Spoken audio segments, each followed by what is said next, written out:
Bonjour à tous et bienvenue sur le podcast hebdomadaire de la cellule. Aujourd'hui, c'est un garage sur le thème de l'approbation et de la sanction avec Natacha. Salut. Adrien. Je suis d'accord. Emmanuel. Salut. Et Maxime. Ça va ? Ouais, c'est juste qu'on m'avait pas dit que c'était là-dessus. Comment ça, on t'avait pas dit ? Moi, je pensais que c'était sur le jeu de rôle solo, la masturbation, non ?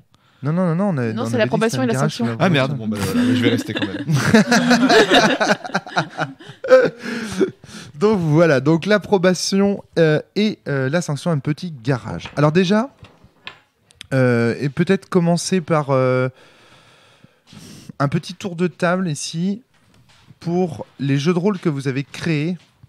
Comment les réflexions autour de ces notions d'approbation et de sanction ont joué un rôle, si elles ont joué un rôle, quel rôle ont-elles joué, etc., etc. On va faire un petit tour d'auteur, on va dire déjà. Dans les jeux que l'on a créés, donc. Dans les jeux que vous avez créés pour le moment. En gros, en fait, avant de dire comment ça prend lieu, j'aimerais bien qu'on définisse un petit peu ce que c'est, parce que je suis pas sûr qu'on ait tous la même définition. Très bien, très bonne idée, Adrien. Pour moi, les mécanismes d'approbation, en fait, ça va beaucoup plus loin que ce qu'on voit par exemple dans Prosopopée, qui est la règle de quand quelqu'un dit quelque chose qui vous plaît ou qui est beau, récompensez-le d'un dé. Pour moi, ça va beaucoup plus loin que ça. Pour moi, l'approbation, c'est tout ce qui t'encourage à utiliser le système du jeu. Donc ça peut être des récompenses directes avec tiens, un dé parce que tu as dit quelque chose de beau, mais ça peut être aussi quelque chose comme là, j'aimerais bien convaincre ce mec et sur ma fiche, j'ai un élément type, je sais pas, la compétence conviction et je peux convaincre le mec. Et donc, le fait d'utiliser ma compétence pour résoudre un conflit, j'utilise le système du jeu. En gros, je reçois l'approbation du système de jeu. Pour moi, l'approbation, c'est aussi l'approbation. Tu confonds avec la récompense. Je confonds. Tu confonds. Tu considères que c'est la même chose que la récompense. La récompense est une forme d'approbation. Absolument. Ouais. Et donc, en fait, pour moi, l'approbation, c'est l'ensemble des éléments de jeu qu'en tant qu'auteur, on veut voir dans une partie. Et donc, l'ensemble des éléments de jeu qu'on veut voir dans une partie, c'est tout ce que les règles doivent encourager. Et donc, en fait, pour moi, l'approbation, c'est l'ensemble des règles. À peu de choses près. Alors, j'étais d'accord avec toi jusqu'au moment où tu as parlé quand même de... Tu penses qu'un système de jeu, en gros, peut approbationner, je ne sais pas comment dire... Oui. Approuver, voilà, merci Emmanuel. Peut approuver, j'ai vu aussi Natacha se précipiter sur le micro, j'ai l'impression d'être... Non mais Romaric, approbationner, c'est bien. Approbationner, bon... Non mais approuver, tu penses qu'un système peut approuver au sens... Alors oui, j'ai envie de dire oui. Pourquoi ? Parce que souvent le garant du système, c'est un joueur autour de la table. Ouais. Et donc du coup, soit comment on appelle ça, un animateur, soit un meneur de jeu. En règle générale, c'est vrai que c'est souvent un joueur qui approuve et qui du coup donne son approbation. Mais dans la mesure où c'est un système qui le fait, moi j'aurais tendance à parler quand même de récompense et à distinguer les deux. Pour moi, l'approbation... D'accord, c'est vraiment de la part des pairs autour. Voilà, c'est vraiment l'approbation provient d'un humain. Tu vois ce que je veux dire ? Elle provient. Ouais, mais l'auteur de jeu est un humain derrière le jeu. Ouais, mais c'est. Oui, mais autour de la table, j'entends. Du bouquin, quoi. Un humain autour de la table, j'entends. D'accord. Emmanuel. Est-ce qu'on peut envisager, pour regrouper vos deux versions, de dire que quand il y a approbation, c'est qu'il y a un aspect subjectif alors qu'au niveau de la récompense, si c'est utilisé, il y aura systématiquement un apport chiffré, une réussite plus facile, etc.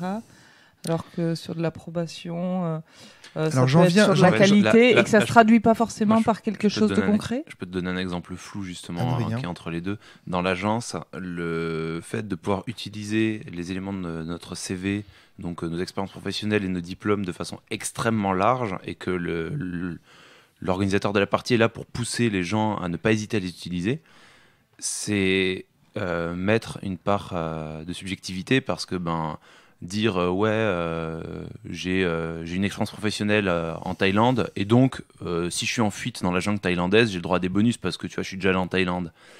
Ce raccourci-là, il est voulu par le jeu parce que on n'est pas là en fait pour vérifier ah oui t'as escalade, non t'as pas escalade donc tu peux pas escalader. C'est pas l'objectif du jeu et donc en soi c'est subjectif parce qu'il faut que les joueurs autour de la table trouvent un minimum de cohérence, un minimum, mais le minimum est là. Et en même temps, c'est voulu par le système. Donc, Alors, Un petit point, on a appelé ce podcast approbation et sanction. C'est intéressant de voir aussi, est-ce que tu dirais, Adrien, qu'un système te sanctionne pour telle ou telle chose ? Moi, il me semble que non. C'est un joueur qui te sanctionne. Par contre, on dira qu'un système n'encourage pas telle ou telle chose ou ne permet pas telle ou telle chose. Mais on ne dira pas qu'un système sanctionne. Il faut que j'y réfléchisse. Ouais, mais c'est très intéressant. Enfin, ton introduction est super intéressante parce que tu vois, dans ma tête, j'avais pas pensé à ces distinctions-là et c'est très, très, très, très bien, Adrien. Quand tu dis qu'un joueur sanctionne, tu penses à quoi ? Parce que j'ai pas d'exemple. Alors par exemple, si l'immersion négative typiquement. Hein, oui, mais moi je pense que c'est pas une sanction. Alors dans le sens Renaissance, si. Dans le sens Renaissance, c'en était une. Enfin, c'était écrit comme une sanction. Alors je t'en donne un autre exemple. Un joueur qui rate un jet de dés et le maître de jeu ne lui donne pas l'indice. Ou alors des joueurs qui ratent leur coopération. Non, je vous donne un exemple plus clair. Parce que je vois Adrien qui sourit. C'est l'air de dire non, c'est contestable. Des joueurs qui font une scène dans laquelle ils hésitent entre deux stratégies. Il y en a une que le MJ sait bonne, une qui est mauvaise. Il me semble que quand les joueurs se décident pour la mauvaise stratégie, imaginons, lorsqu'ils l'appliquent, le MJ les sanctionne. Vous voyez, comme... par exemple, j'ai eu ça dans Chine sur des jets d'étiquettes ou des trucs comme ça, où tu vois, on s'interroge sur l'étiquette à avoir face à quelqu'un. Le MJ nous a dit ce qu'il fallait faire. En tant que joueur, on n'était pas attentif. On fait pas les bons gestes, on dit pas les bonnes choses. On est sanctionné parce que la scène. Alors non, t'es pas d'accord, Adrien, avec ça ?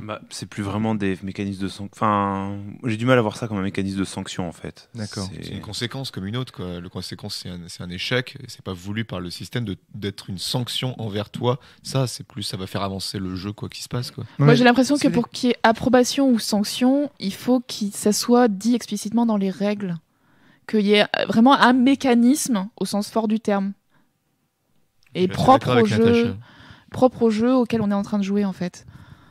Pour moi, non. L'approbation et la sanction, justement, alors, elles peuvent être encouragées par un système, mais la plupart du temps, elles vont apparaître dans un jeu de manière sauvage. Le sourire, le rire, ce genre de choses, tu peux pas le prévoir par un système. Tu peux pas dire...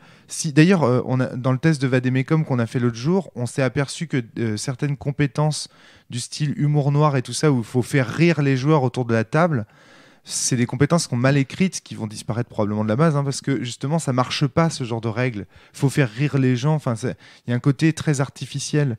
L'approbation, la sanction, tu peux pas vraiment la coder par la base. Tu peux l'encourager. Le système peut dire si il y a approbation, alors, mais il ne peut pas dire lorsque ceci, alors approbation. Est-ce que vous voyez ce que je veux dire ? Il faut pas. Ça peut aller que dans ce sens-là. Ok. Adrien. Je suis d'accord avec cette analyse.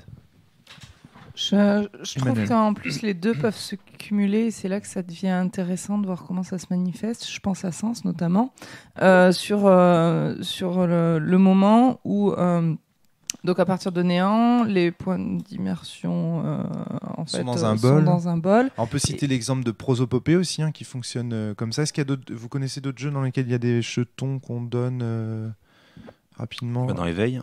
Dans Éveil, il y a ça aussi. Ouais, mais alors Éveil, ça va pas coller avec mon exemple justement, parce que tu vas prendre un dé pour le rajouter en appui. En fait, ce que je voulais dire par rapport à Sens, alors je sais pas si ça donne la même chose sur Prosopopée.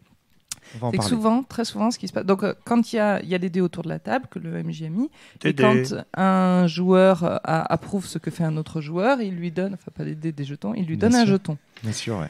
Et en fait, ce que j'ai constaté, moi, c'est que, alors déjà, mes joueurs ont eu un petit peu de mal à faire la transition avec le moment où les parties précédentes, les règles précédentes, où le MJ donnait directement des points positifs. Ouais. Donc cette dynamique, elle a mis un petit peu de temps à se mettre en place.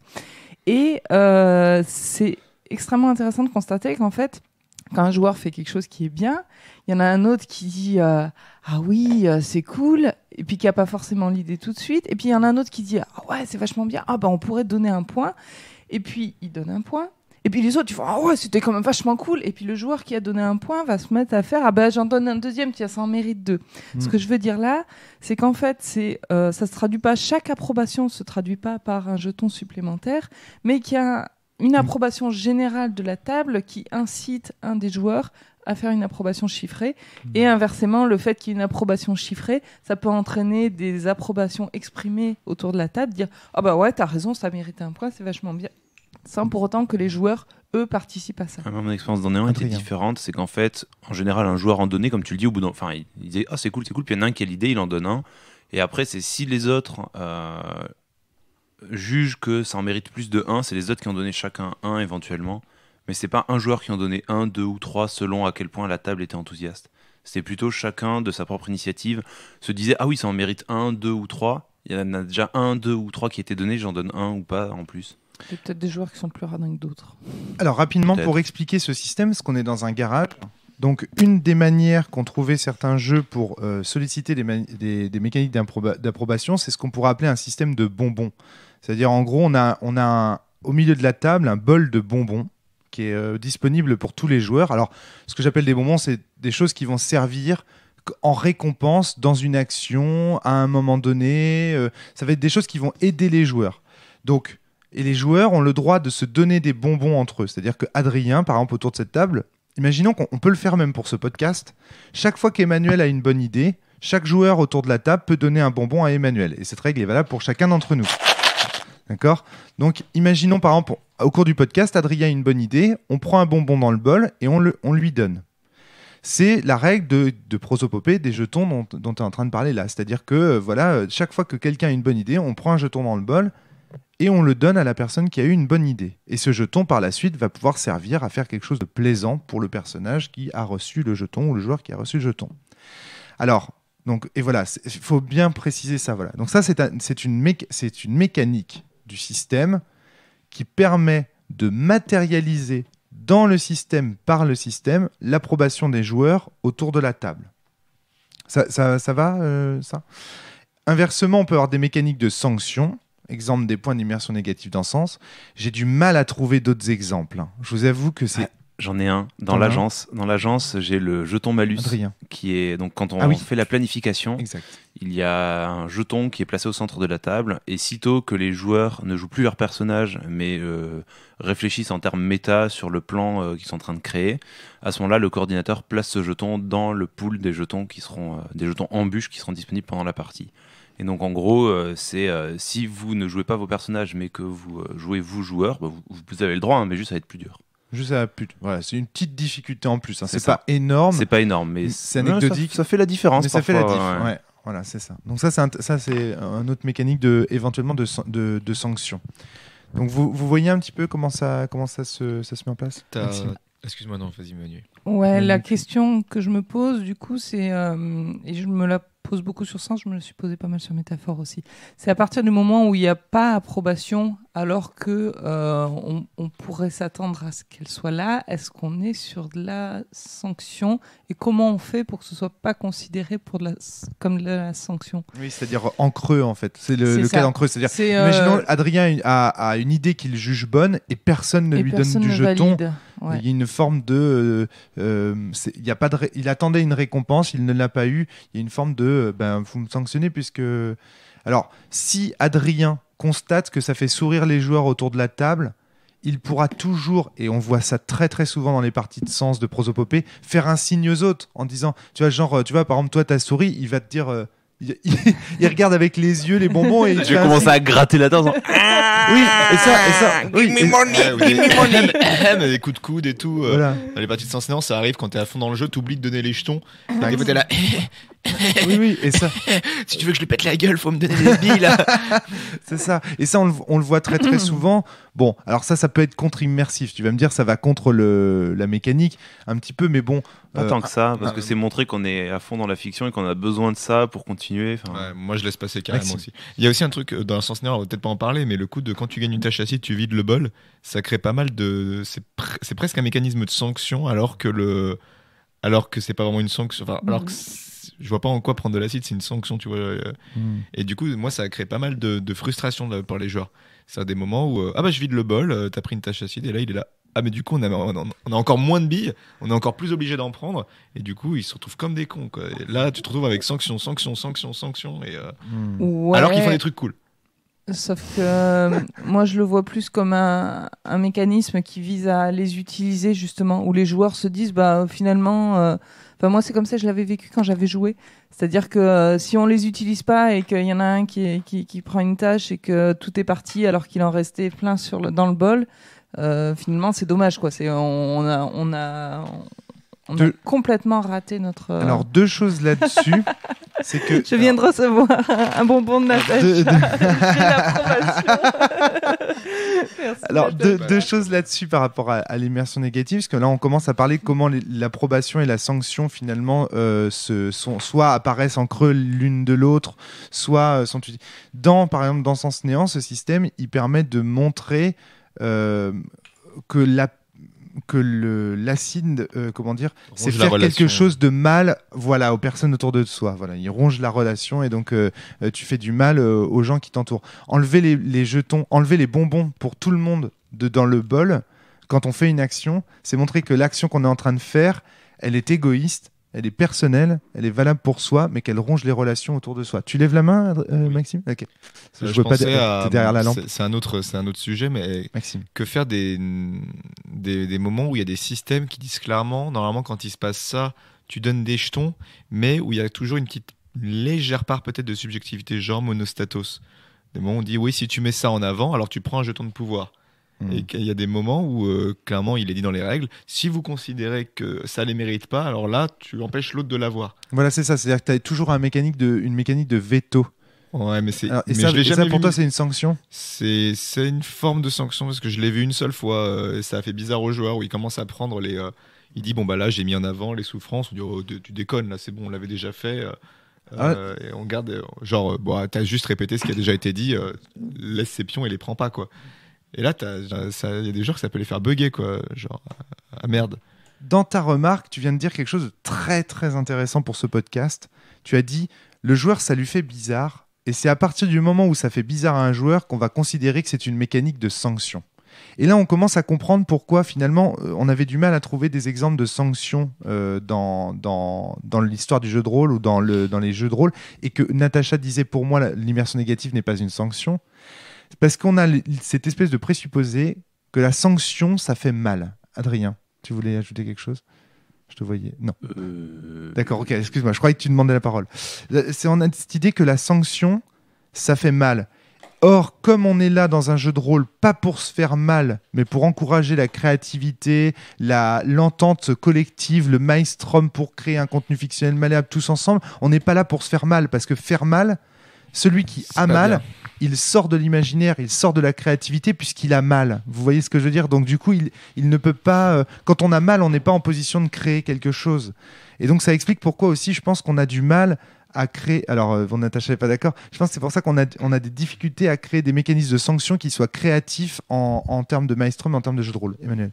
Il me semble quand même que dans les jeux de rôle tradis... On a investi le MJ d'une espèce de mission de sanction, tout simplement par les événements qui se déroulent. Je pense à un truc con, un jeu comme Vampire. Quand un vampire commence à aller faire le clown au milieu d'un clan de loups-garous, le MJ va le bâcher direct et il va revenir en 4 morceaux, quoi. Oui, c'est ça. Donc on est quand même sur quelque chose qui, pour le coup, qui fait mal, histoire de redire non, c'est pas du tout cohérent avec l'univers, c'est pas du tout cohérent avec ton personnage. D'accord, ouais. Après, un MJ non dirigiste, il aurait fait des trucs. Un MJ plus dirigiste aurait fait des trucs pour que le joueur n'y ait pas été. J'ai une question justement quand on parle de vampires et compagnie. Les mécanismes d'approbation, est-ce que c'est quelque chose qu'on retrouve aussi dans les jeux tradis ? Les mécaniques d'approbation ? Ouais. Est-ce que dans Vampire, vous en avez en tête ou autre ? Alors. C'est une question piège. Hein. Non. Attends, je suis en train de chercher quand même. Des mécaniques pures comme ce qu'on parle, des prosopopescence et compagnie, des dons de jetons. Pas forcément de dons de jetons, non. Quelque chose qui récompense un comportement. Il y en a une. Il y en a une, c'est les points d'expérience. Ouais, il me semble que mais c'est la seule. Il y a beaucoup de tradis. L'XP à la fin, tu sais une sanction et une récompense. Moi, j'ai souvenir de jeux. Je crois que c'est Prophétie entre autres, où l'XP à la fin dépend de ce qu'ont fait les personnes. Il y a plusieurs catégories, genre par exemple la découverte. Est-ce que les PJ ont découvert des lieux ou des personnages importants, etc. Et donc ça pousse à aller à explorer le jeu dans certaines directions et donc avoir des récompenses appropriées. Mais effectivement, c'est ce que tu disais, c'est l'expérience. C'est l'expérience qui jouait ce rôle avant. Souvent, il y avait marqué les joueurs gagnent entre 100 et 500 XP en fonction de ce qu'ils ont fait pendant ce scénar, et donc c'est de la pure subjectivité du MJ, où tu as le bon joueur, entre guillemets, celui qui a été très présent, qui a fait plein de choses, il gagne 500 XP, et ça peut créer Enfin, moi, ça n'a jamais créé de conflit, parce que les autres étaient d'accord. Hein. Quand tu dis, bon, bah machin, clairement, je suis désolé, il gagne 500, vous en gagnez 300, 400. Après, au bout d'un moment, tu commences assez rapidement dans ta pratique, tu commences à filer la même chose à tout le monde, quoi. Mais, enfin, moi, en tout cas.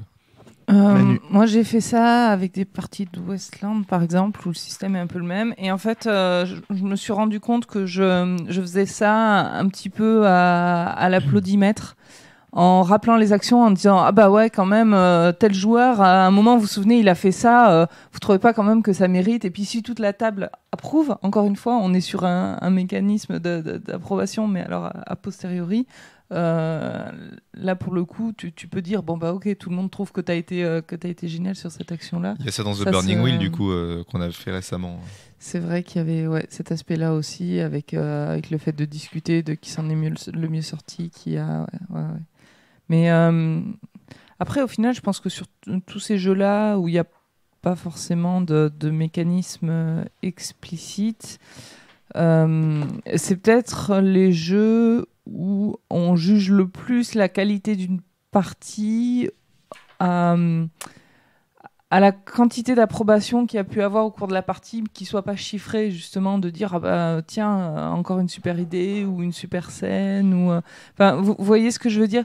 C'est quelque chose de pour le coup complètement non chiffré, mais qui est extrêmement impactant sur le Maelstrom et sur la partie. Voilà, l'aspect avec lequel je suis d'accord, c'est que en fait pour moi dans le jeu de rôle traditionnel, vu que c'est un jeu qui a vocation à être joué en campagne, tu as pas besoin. En fait, le mécanisme d'approbation n'intervient pas pour maintenir les gens dans la partie, mais pour maintenir les gens dans la campagne. Et donc, le point d'expérience qui est basé en tant qu'approbation à la fin du scénario, c'est quelque chose pour vous dire regardez, vous avez une récompense pour avoir joué cette partie-là. Revenez la fois prochaine. Est-ce que c'est mécanique d'approbation ou est-ce que c'est pas une mécanique de merde, j'ai pas le mot. Pardon, zut, je n'ai pas le mot. Alors là, je suis pour moi, c'est de l'approbation. Parce le temps que tu c'est pas de l'addiction, c'est une forme de reste. De la rétention. Ouais, plutôt. Ouais. Pour moi, c'est vraiment de la récompense parce qu'en fait, le joueur qui va se sentir lésé et qui aura eu peu de points, c'est peut-être aussi que c'est pas le genre de jeu qui lui convient. Si il a fait n'importe quoi et qu'il n'était pas dans le canon du jeu, il aurait eu moins d'XP et ça semble logique. Là, je suis en train de regarder Vampire, qui est Non, vas-y. Je suis en train de regarder Vampire pendant que vous parlez pour voir un petit peu comment l'expérience est donnée, parce que c'est quand même un jeu assez canonique et assez classique de ce point de vue. Donc il y a un point automatique qui est donné à chaque joueur à la fin de chaque chapitre, c'est-à-dire que le fait d'être là au cours de la table déjà donne un point. Il y a un point pour l'apprentissage, c'est-à-dire vous demandez au joueur ce qu'il a appris de sa partie et vous lui donnez un point. Il y a un point pour l'interprétation du rôle, c'est-à-dire est-ce que le joueur a bien interprété le rôle de son personnage, est-ce qu'il a agi comme son personnage aurait agi, etc. Un point pour ce qu'on appelle l'héroïsme dans Vampire, c'est-à-dire en de rares occasions se comporter comme un héros. Voilà, il y a aussi un point pour le succès, c'est-à-dire s'il a gagné plusieurs jets, s'il a réussi des jets. Il y a un point pour le danger, si le personnage a survécu à des dangers importants. Il y a un point pour la sagesse, le joueur dont le personnage a mis sur pied des plans brillants, etc. Et donc, ici, à aucun moment, il n'est dit, même si c'est tacite, c'est indirect, il n'est vraiment dit que le MJ récompense telle chose. Vous voyez ce que je veux dire ? Ouais. Mais quand même... Ah si, quand même. Ouais. Parce que c'est quand même le MJ qui se pose en arbitre de mais ça, donc c'est subjectif. Il n'y a pas écrit que ça récompense, tu vois. Ils disent que c'est pour augmenter les personnages. Ah si. Certains, si vous en donnez plus à certains joueurs que d'autres, vous risquez de voir apparaître des favoritismes. Oui, donc en creux, ça suppose que tu as des choses favoris, que tu... Voilà, et du coup, ça implique tout le monde pareil, ou en tout cas, voilà. Et je pense qu'on peut très facilement, justement, le transformer en sanction en disant, tout le monde pareil, sauf Adrien ou sauf Maxime, parce que Maxime, là, franchement, t'as foutu le bordel à la table. Alors, tu vois, justement, d'où la volonté de Vampire, je pense, d'avoir un truc très objectif. Vous avez vu, là, 1 point pour ça, 1 point pour ça, 1 point pour ça, etc. On a presque envie de dire, le maître de jeu, il a son livre ouvert, et puis il prend les joueurs autour de la table, il leur dit, voilà... Mais ça reste de l'approbation. Oui, c'est de l'approbation. Dans Prosopopée, il pourrait y avoir une règle avec plusieurs points qui dirait, vous aurez le droit de donner un jeton si la description qui est faite est belle parce qu'elle fait intervenir, tu vois, il y aurait une liste d'éléments parce que c'est ça qu'a envie d'encourager l'auteur. Je suis d'accord, mais tu vois, là c'est plus restrictif. On est d'accord. Mais je pense que on le retrouve quand même. Donc voilà, pour répondre à ta question initiale, Adrien, avant de passer la parole à Manu, la mécanique d'approbation principale du jeu de rôle traditionnel, c'est l'expérience. Hein, clairement. J'ai pas d'autres exemples. Hein. Moi, c'est celui-là que j'avais en tête. Mais... Si, il y en a d'autres, c'est les bonus dits de circonstances. Ah oui. Mais qui sont rarement écrits dans les règles. Si, très souvent. Par exemple, dans Agone, dans des jeux, très souvent autour des caractéristiques sociales, tu verras très souvent des paragraphes qui t'indiquent si le joueur a fait un roleplay suffisant, ne faites pas lancer le dé, il réussit automatiquement ou ce genre de choses.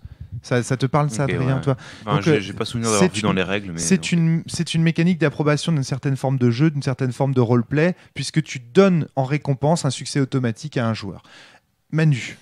Alors, la grande question que ça me fait me poser tout ça, c'est est-ce que, du coup, ces mécanismes d'approbation et de sanction, ils se suppléent pas au contrat social? Au sens où... C'est pas qu'ils se suppléent, c'est qu'ils vont avec. Je me suis vraiment posé, tu nous as demandé notre posture de créateur, je me suis vraiment posé la question pour métaphore, où il y a un mécanisme de création qui est extrêmement important par les joueurs au cours de la partie, et où je me suis dit à un moment, il faut que je passe par un mécanisme d'approbation, et également, on en a reparlé sur un playtest, une possibilité de sanction au cas où il y a des comportements qui ne soient pas fair-play, ou qui brident, ou qui soient dangereux. Et je crois que c'est Natacha qui m'a répondu à un moment, oui, mais finalement, ça, c'est le contrat social et normalement, t'as pas besoin de le remettre en plus. Alors là, moi, je suis pas d'accord avec Natacha sur ce point. Pour moi... je dis Natacha, mais elle fait pas de signe d'approbation. Non, mais elle justement... Il y a quelqu'un qui m'a dit... Voilà, non, mais il faut accuser, c'est bien. C'est bien, accusons. Et puis en plus, elle est là. Donc, et je me suis vraiment posé la question, en fait, effectivement. Le point, si tu veux, c'est qu'à mon avis, tu as raison de signaler l'extrême liaison qu'il y a entre ce dont on est en train de parler là, à savoir de l'approbation, et le contrat social. Alors, je voudrais juste faire, avant de parler de cela, peut-être faire un sort à la sanction. On a appelé ce podcast approbation et sanction. Je pense qu'on peut d'ores et déjà se débarrasser de la sanction. Parce que il me semble qu'on a plus ou moins montré, mais j'invite aussi à lire des articles de Frédéric Sintès, s'il en a écrit sur ce sujet, j'en suis pas certain, parce qu'on en a beaucoup discuté à titre personnel tous les deux, mais je crois pas qu'il en ait écrit sur la sanction. Par exemple, quelqu'un comme Frédéric pense... c'est mon argument d'autorité du jour, pense que la sanction, il ne faut jamais encourager cela dans un système.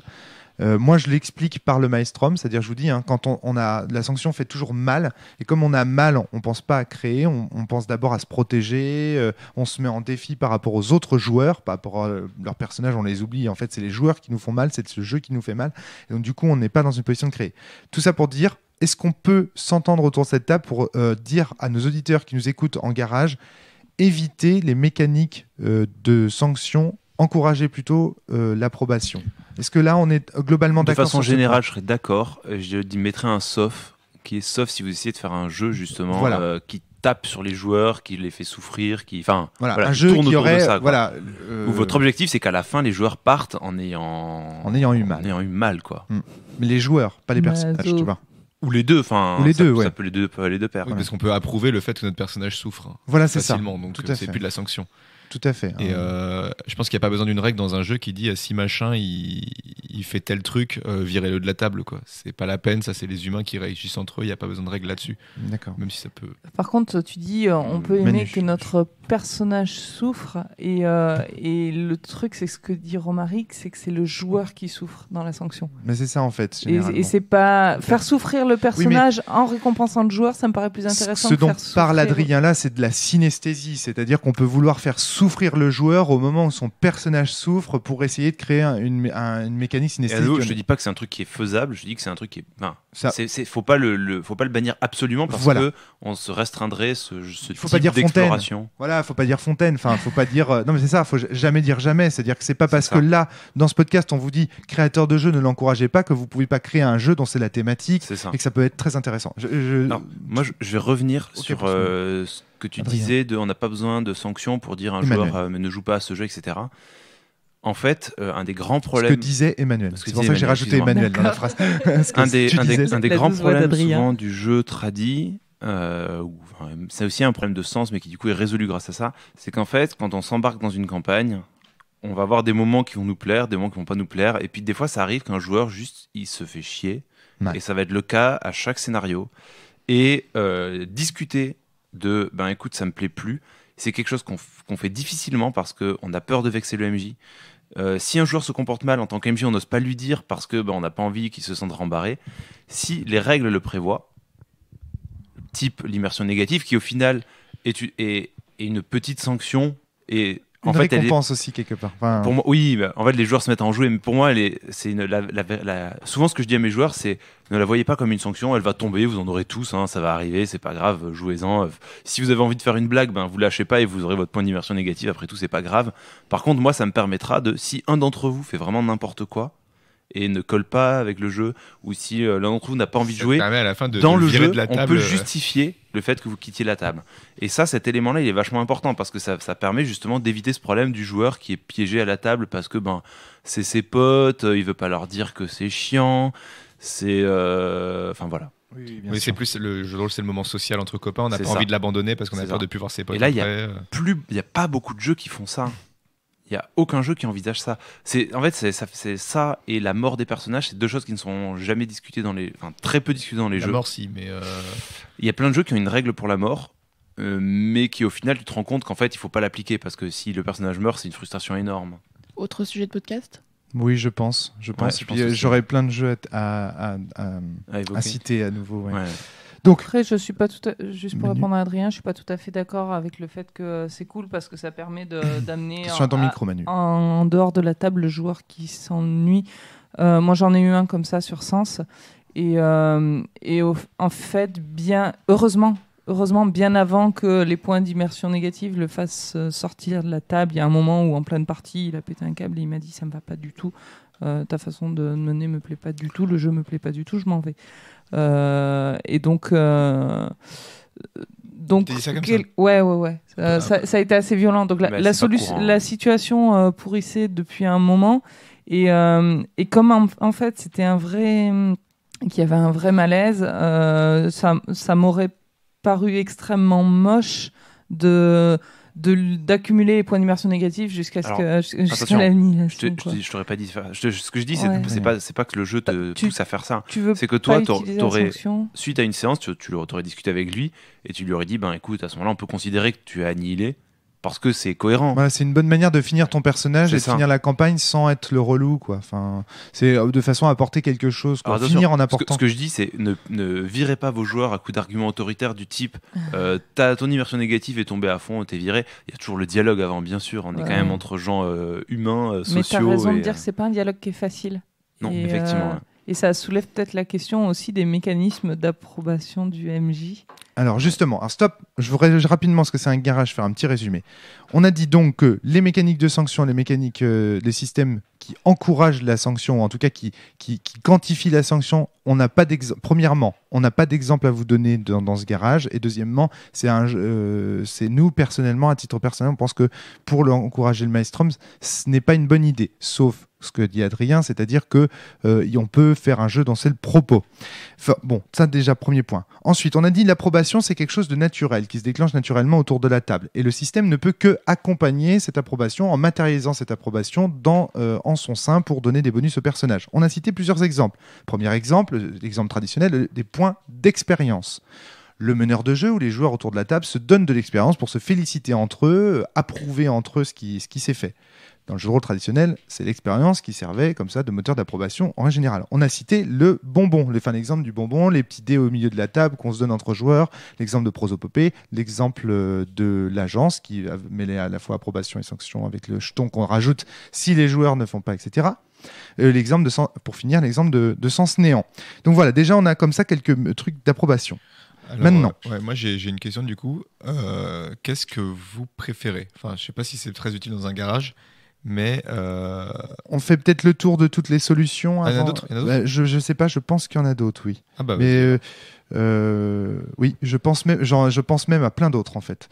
Là, en fait, dans ce qu'on a parlé du bonbon, on a parlé du bonbon donné entre joueurs jusqu'à présent, et il y a aussi le bonbon donné par le MJ. Voilà. Qui se pose en tant que garant et arbitre de la partie. Mais c'est toujours un peu le même système, tu vois. On en a parlé en disant les bonus de circonstances, par exemple. C'est vrai, c'est vrai. Et même l'XP, des fois, c'est les joueurs entre eux, mais souvent, c'est le MJ qui la donne, quoi. Alors attention, hein, le bonbon, elle est de fin de partie, le bonbon, il est de pendant la partie. Ce que j'ai appelé le bonbon, c'est la mécanique de don. C'est vraiment quelque chose d'uniforme, le bonbon. Ça peut pas être un jour un point d'XP, un jour un ceci, un jour un cela. Sinon tout est bonbon. Enfin tout ce qui.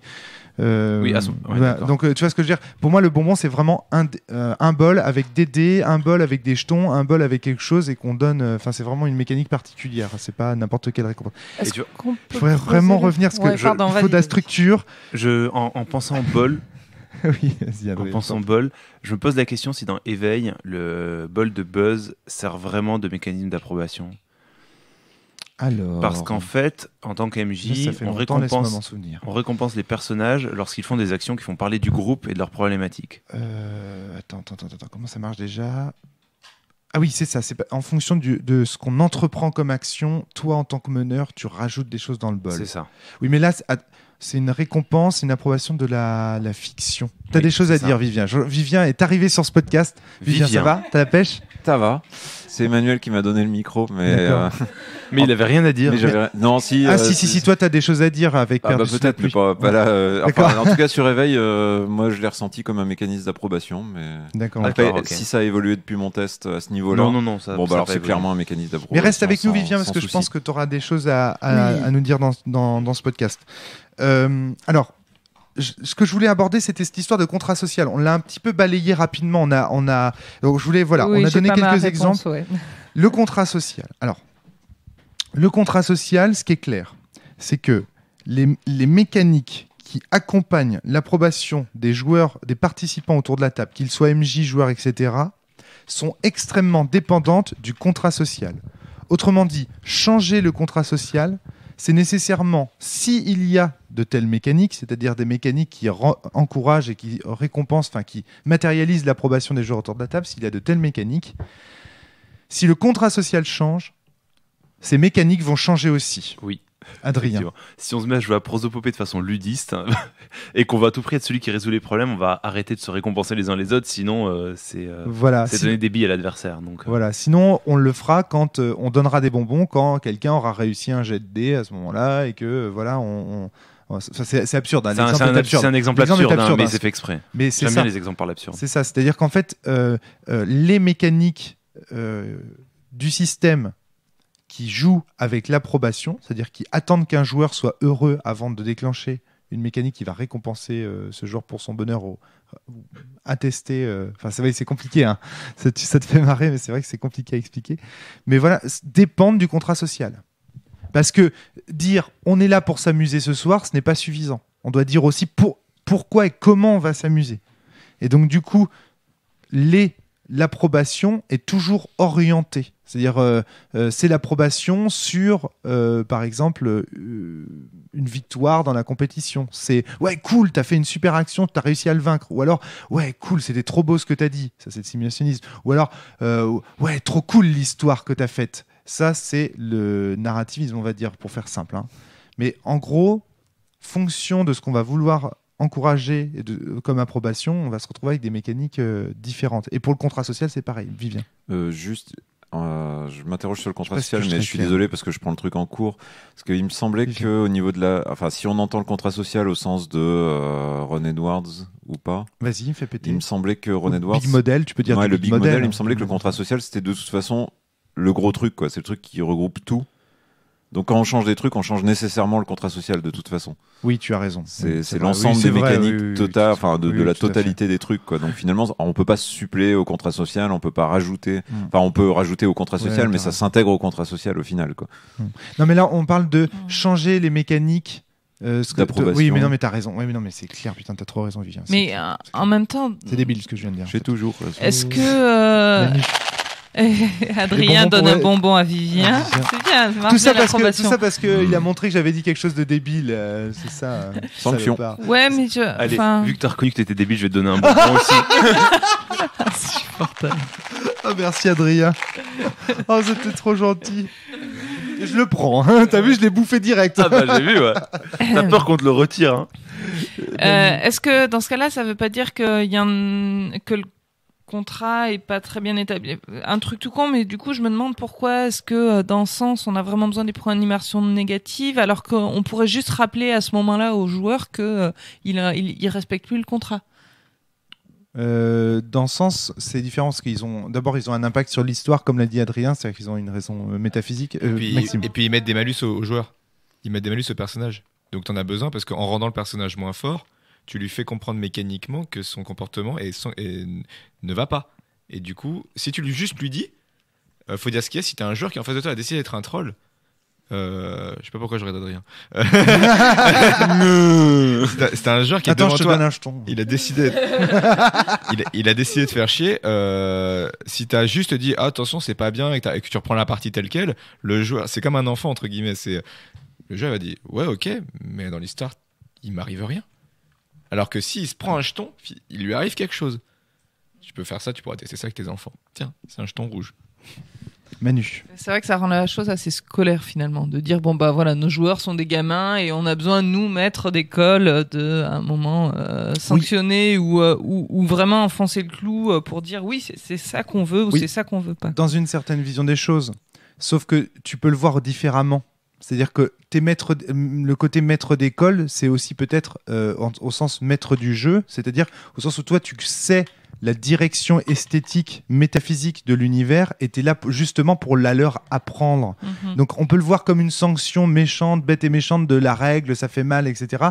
Ou alors on peut se dire aussi que, en un sens, la sanction, c'est-à-dire éprouver, faire l'expérience des limites, eh ben c'est bon parce qu'on apprend à ce moment-là, tu vois. Et l'apprentissage, pour beaucoup, c'est ce qui fait le plaisir, tu vois ce que je veux dire. Et oui, vas-y, je me pose une question par rapport à cette comparaison maître de jeu, maître d'école. J'avais lu quelque part à propos de la gestion d'un groupe d'enfants, de jeunes, t'interdire de les punir t'obligera à les occuper. Du coup, je me demande si, en fait, quand t'arrives à intéresser les gens au jeu autour de la table, t'as pas besoin des mécanismes de sanction parce que de toute façon ils vont se discipliner tout seuls. C'est ça exactement. Tu veux dire qu'en fait quand le MJ donne une sanction à quelqu'un, en fait il se la donne aussi à lui-même dans le fond. Exactement.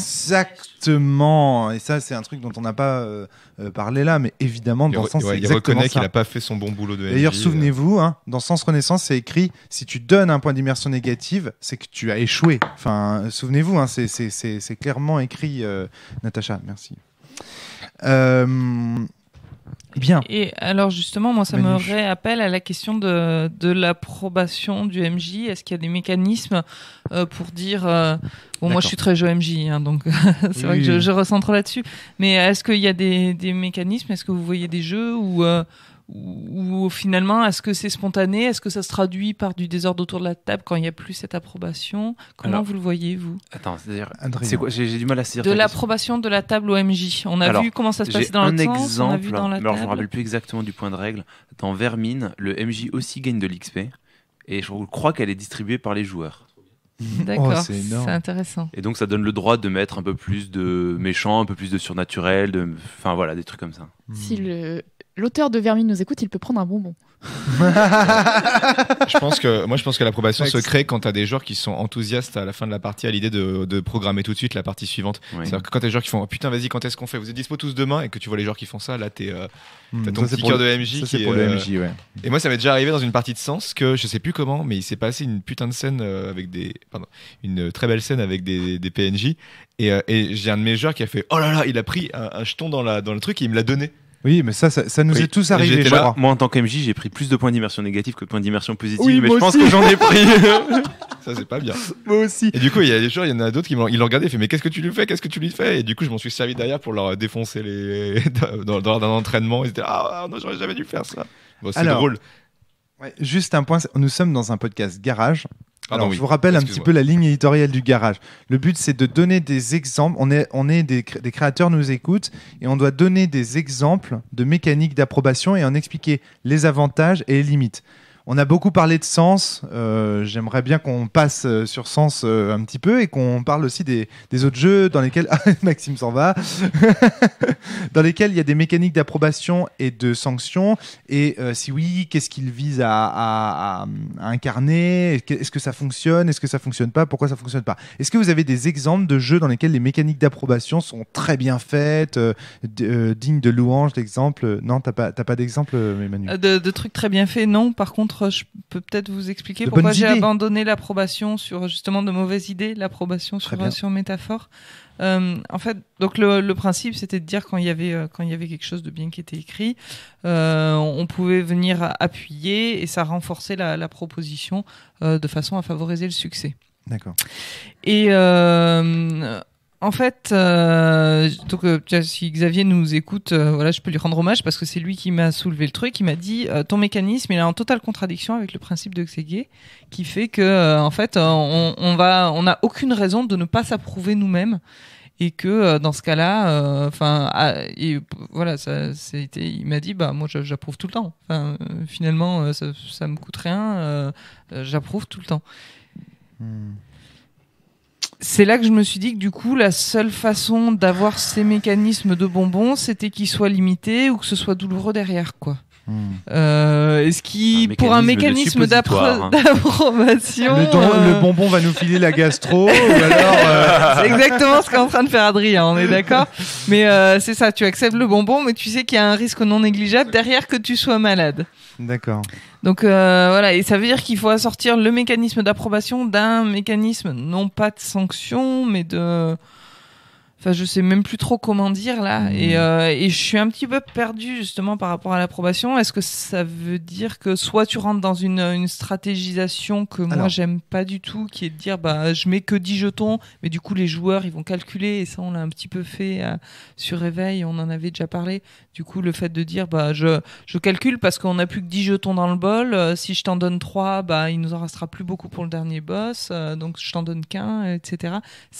C'est une solution qui me plaît pas du tout. Oui, mais alors, sauf que on oublie de dire un truc sur Éveil, c'est que les succès vont être remis dans le bol. Oui. C'est ça, une des objections qu'on a ressoulevées derrière. Voilà. Oui. Mais du coup, voilà, est-ce que dans ce cas-là, ça veut dire que sujet complexe. Il faut il faut que ça aille seulement dans le sens MJ table, ou alors que derrière on s'accorde à ce qui est de la stratégie. Alors, est-ce que dans Prosopopée ça génère de la stratégie, par exemple ? Non, mais je t'arrête tout de suite, Emmanuel, parce que en fait le truc c'est qu'à trop vouloir voir du jeu de rôle avec MJ, tu ne finis que par traiter ce type de jeu de rôle là. Et malheureusement le MJ, on sait pas ce qu'il fait, ça dépend des jeux en fait. On peut pas dire le MJ doit faire ceci. D'accord, ou les mais l'opposition, l'opposition, parce que en fait l'idée, pour que ça contredise pas le principe de Xégué, ce serait que ce soit quelqu'un qui n'ait pas intérêt à donner qui donne. Oui, genre un spectateur totalement impartial dans l'aventure. C'est pas tout à fait ça le principe de Xégué. Non, le principe de Xégué, c'est même pas du tout ça. C'est pas ça. Là, en fait, ton problème, c'est que t'as peur que les joueurs abusent du mécanisme. C'est ça, hein ? En fait, ils ont aucune raison de ne pas le faire, quoi. Si, ils en ont une. C'est que si tu leur donnes une condition, genre, si ça vous plaît, faites-le. Et toi, en tant qu'MJ, les autres joueurs aussi, il y a la règle qui est par-dessus tout, qui est la règle du veto. C'est qu'il y a un moment où tu vas dire non, mais attends, les gars, vous faites n'importe quoi. Ouais, c'est ça. Enfin, vous jouez pas au jeu. Ouais. J'ai perdu au jeu. Dieu, arrête de pute, il en a fait exprès. Putain. D'ailleurs, moi, je joue pas. C'était là pour ça. Se retrouver face à ce problème, ça sous-entend que tu as quand même vraiment des trolls en face de toi, des gens qui ont décidé d'éprouver les limites du système, et donc des gens qui sont vraiment pas là pour jouer au jeu et passer une bonne partie, quoi. Donc t'as envie de dire, rentrez chez vous les gars, si c'est pour ça sert à rien qu'on joue, quoi. Globo, t'as entendu Maxime? Ouais, mais en même temps, je pense qu'il peut y avoir un peu de ça aussi. Est-ce que, par exemple, dans ce sens, au moment où on sait qu'on va devoir poutrer un gros méchant, est-ce qu'on n'a pas tendance à plus facilement donner les jetons aux copains, quoi? Mais tout à fait. Si, mais c'est cool. Ça marche bien. Dans les combats contre les boss, quand le bol est vide en tant qu'MJ, je rajoute des jetons pour qu'ils s'en donnent pendant le combat et que le combat finisse, quoi. Honnêtement, Sens n'est pas un jeu ludiste, donc on s'en fout que le boss gagne. Voilà, exactement. C'est parce que c'est pas dans une thématique ludiste, donc on s'en fout. Oui, sauf qu'on perd le truc qui est de dire on donne un jeton quand t'as fait quelque chose de cool. Donc là, on donne un jeton parce que c'est nécessaire. De toute façon, on avait dit qu'on parlait plus de sens parce que ce jeu est nul. Tout à fait. Donc arrêtons de parler de ce jeu de merde. Et puis faut pas oublier aussi je pense qu'il faut faire aussi de la lecture charitable avec les jeux, quoi. Des fois tu te dis bon, OK, le mécanisme il est tel quel, mais faut pas oublier qu'on est là pour respecter l'idée du jeu, et quand elle est sous-jacente dans le bouquin, faut essayer de se dire que la personne jamais réussi à structurer ce podcast. Moi je pense qu'il faut repartir. Donc l'approbation, on a dit, c'est un phénomène qui est personnel, d'accord ? C'est des sourires autour de la table, c'est des clins d'œil. Et l'approbation, surtout, n'est pas déclenchée par un système de jeu. Ça, c'est très important. C'est déclenché par une conversation naturelle, par un plaisir naturel que le joueur ressent à un moment donné. L'approbation est récompensée. L'approbation est récompensée. Oui, c'est ça, ce qu'on appelle les mécanismes d'approbation, c'est quand l'approbation est récompensée dans le jeu. C'est ça, exactement. Mais je pense que quand un jeu te donne l'opportunité de faire des descriptions plus cool sur de choses, il encourage des situations qui vont venir à une approbation. Après, non, c'est con, parce que n'importe quelle situation peut être approuvée ou non approuvée. C'est ça. C'est-à-dire qu'à un moment donné, même un truc qui va en contradiction du système peut être approuvé par un joueur pour diverses raisons, parce que ça le fait marrer, parce que, etc. Et voilà.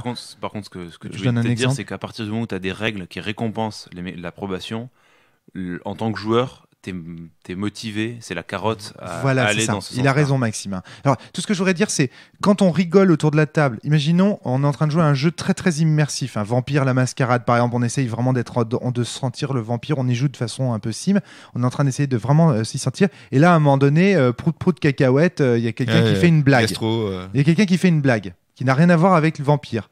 Tout le monde rigole. Eh bien, il y a une mécanique d'approbation. S'il le fait à travers son personnage, la blague, c'est-à-dire s'il s'approche d'un cire et qu'il fait semblant de faire dire à son personnage, je tire à mon doigt et voilà, et ben que tout le monde rigole, et bien il y a un mécanisme il y a une approbation des joueurs qui se font autour de la table. Pour autant, est-ce que le système récompense cela ? Évidemment non. Enfin, je veux dire, voilà. Et donc, ce qu'on appelle une mécanique d'approbation dans un jeu, c'est le moment où effectivement l'approbation va dans le sens proposé par l'auteur du jeu ou proposé par l'expérience que propose le jeu, etc. Ce que voulait dire Maxime tout à l'heure. Maintenant, Adrien... Est-ce qu'un Malcave serait pas récompensé dans ce cas-là ? C'est possible. Ouais, je me souviens dans INS, quand tu étais de presse du monde de l'humour noir, quand tu faisais rire les gens, même en sortant complètement du truc, tu récompensais, et du coup... C'est possible. Voilà. Mais il y a quelques exemples. Mais dans ton exemple de sim, ça marcherait pas. Puis même, on voit bien que ça va dans le sens du personnage. Bah si, au contraire, ça marche. Parce que la cohérence du personnage, c'est d'être bouffon. Donc à partir du moment où il l'est, voilà. Donc, et là, ça marche vraiment totalement, pour le coup. Après, d'accord, un système, il doit encourager des choses naturelles. Il y a des choses naturelles telles que c'est prévu dans le jeu, telles que la partie qu'on a envie qu'elle soit jouée. C'est ça. Elle doit être bien dosée, l'approbation. Voilà, mais quand elle est là, on est d'accord, ça encourage les joueurs à jouer. Donc, si j'ose dire, il y a deux niveaux. Il y a l'approbation intuitive, l'approbation naturelle, et l'approbation qu'on va appeler pas structurelle, mais l'approbation qui est récompensée, l'approbation mécanique, l'approbation qui rentre dans les mécaniques du jeu. Vous voyez, il y a comme une espèce de deux niveaux. Et moi, ce que j'aimerais bien, dont on parle dans ce garage à présent, c'est justement cette approbation structurelle, l'approbation qui est prise en compte par le jeu. J'aimerais bien qu'on donne des exemples de jeux dans lesquels vous avez ressenti que en tant que joueur, le jeu récompensait l'approbation des autres. Alors moi j'ai des exemples, je voudrais qu'on change un petit peu du simulationnisme, parce que depuis le début on parle de jetons qui récompensent des choses belles, des choses qui sont cohérentes, des choses machin. Maintenant je voudrais qu'on parle un peu de ludisme, et notamment au niveau de l'enquête. Et j'ai 2 exemples qui me viennent en tête, à savoir Les 22 Triomphes d'Adrien, qui n'est pas sorti, je ne sais pas s'il sortira, mais dont on a fait un playtest, et Vademecum, qui sont tous les deux des jeux qui fonctionnent avec un système de révélation. Et tu parles de 2 jeux qui ne sont pas sortis, ça va être compliqué quand même. Alors, justement, on va expliquer. On va expliquer. En gros, les joueurs sont en train de faire une enquête. Dès qu'un joueur fait une hypothèse autour de la table qui correspond à une révélation future... Sphinx. Alors là, tu parles de Sphinx surtout. Ouais, Sphinx. Alors oui, et Sphinx, j'ai oublié de citer Sphinx. Putain, du coup, à vouloir citer les 22 triomphes, j'ai oublié de citer l'inspiration principale qui est évidemment Sphinx. Dès que les joueurs font une hypothèse autour de la table qui correspond à une situation future, c'est-à-dire une hypothèse qui est bonne, le MJ les récompense en leur donnant l'une des révélations. Ma question, c'est est-ce que pour vous, ceci est une mécanique d'approbation du meneur? Complètement. Oui, complètement. C'est pas carrément une mécanique de résolution? Une mécanique de récompense. Oui, mais c'est surtout une mécanique de récompense, parce qu'en fait, en tant que personnage, tu peux jouer l'enquête telle qu'elle est prévue. Enfin, en gros, aller sur place, trouver un indice, et puis à un moment donné, le MJ te donne la réponse. C'est l'enquête traditionnelle. Sauf que là, la règle, c'est à partir du moment où ton personnage émet l'hypothèse, même s'il n'a pas de très fortes preuves, le MJ te la révèle en te disant « c'est ça ». Et c'est un moyen, en gros, c'est une récompense qui fait que tu pousses les joueurs à émettre des hypothèses dans tous les sens. C'est ça, et ça marche? Ça marche à fond. Ouais, du coup, par contre, le but, c'est pas de faire une enquête rigoureuse, parce que du coup, ça encourage les joueurs à faire uniquement... parce qu'en fait, il y a un moment donné où tu arrives à bout de tes hypothèses possibles avec les éléments que tu as. Voilà. Tu vois, je veux dire, quand tu sais que A a voulu tuer B et que B, en fait, il a trompé sa femme, bon, bah, tu peux faire des hypothèses, mais à un moment, il te manque le fait qu'il y a monsieur D qui, en fait, c'est le patron de B. Tu vois. Et tant que tu n'as pas cette info, bah, tu peux pas faire des hypothèses au-dessus. Enfin, il y a un moment où tu es bloqué. Donc, en gros, ces jeux-là te poussent à faire des hypothèses tant que tu peux, mais il y a un moment où dès que tu te sens bloqué, ben t'avances l'histoire. Il faut vachement bien doser la révélation, parce que si tu dis peut-être que machin avait une liaison avec toi, et tu fais révélation, oui en effet il avait une liaison, là du coup ça va être chiant. Mais en fait, mais du coup en tant que garage il faut faire attention à bien. Il faut faire très attention. Et surtout, c'est une mécanique compliquée, mais c'est une mécanique qui est très compliquée. Et surtout, il faut savoir à quel moment la donner. Parce que si tu la donnes au moment où le joueur fait l'hypothèse, du coup tu dis aux autres joueurs que son hypothèse à ce moment précis était la bonne. Donc si tu la donnes après, tu vois ce que je veux dire, enfin il y a toute une histoire comme ça, enfin c'est très complexe. Ça c'est la grosse nuance entre Vademecum et Sphinx. Vademecum a une vocation un petit peu ludiste. Alors après ça va peut-être changer. Ça va changer. Mais et Sphinx c'était pas trop le cas. Donc en gros dans Sphinx tu récompenses immédiatement, parce qu'il n'y a pas d'intérêt au secret, tandis qu'effectivement dans Vademecum, la partie qu'on avait fait, c'est intéressant de le recevoir après pour que les gens autour de la table ne sachent pas vraiment qu'est-ce qui avait été dit qui était récompensé. Et donc avoir une sorte de rétention-fascination aussi entre joueurs. Natacha ? Je suis en train de me demander aussi si justement il ne faudrait pas donner les révélations au moment où ça stagne. Ou alors des mini-révolutions. C'est ce qu'on fait en général. Parce que j'ai trop d'exemples en tête de parties d'enquête ou de trucs dans ce genre-là, où à un moment donné, on se retrouve à tourner en rond, on a fouillé un endroit où on a posé voilà, et les joueurs comme les personnages se posent, et on sait plus quoi faire. Et on se dit, et maintenant, on fait quoi ? Et ça stagne, ça avance pas, et moi, ça m'énerve. Adrien ? En fait, ça c'est dans la méthode de préparation du scénario, du bac à sable, du machin, que ça s'anticipe. Le jeu peut proposer des solutions, et en général, ce qu'il faut faire, c'est, enfin, moi, comment je conçois mes scénarios la plupart du temps, c'est un setup, une situation initiale, et puis ensuite des événements qui auront lieu. À un moment donné ou un autre, ça peut avoir lieu. Enfin, la plupart du temps, ça aura lieu. Et en fait, c'est un mécanisme pour le MJ pour débloquer une situation. Les joueurs n'arrivent pas à tel stade à trouver qui est le tueur. Ben, écoute, il y a un meurtre de plus, et puis c'est parti. Ça relance des pistes, ça fait avancer l'histoire. Alors ici, on a dans le cas des 22 triomphes et de Vademecum, on a un mécanique de récompense qui est aussi une mécanique d'approbation. Pourquoi ? Parce que quand le meneur, parce qu'en l'occurrence c'est le meneur qui la donne, mais c'est valable aussi dans Sphinx, hein, c'est aussi le meneur de jeu qui la donne. Quand le meneur de jeu la donne, en fait, il implique, il dit j'approuve ton hypothèse, puisque moi, en tant que créateur ou auteur ou meneur de jeu, j'ai fait la même et je te récompense pour cela, d'une part. D'autre part, il encourage les autres joueurs autour de la table à faire la même chose. Donc la récompense et l'approbation sont ici une seule et même chose. Maintenant, je voudrais citer des exemples dans lesquels la récompense de jeu ludiste, toujours, parce que pour moi c'est ludiste, hein, ça, la récompense si tu as trouvé la bonne hypothèse. Oui, complètement. Enfin, ça va avec une. En tout cas, je pense que ça irait dans un jeu. Ça encourage une démarche ludiste, je pense. À dominante ludiste. Une récompense qui n'est pas de l'approbation, par exemple, c'est le minimaxeur qui choisit de mettre une super armure et tout.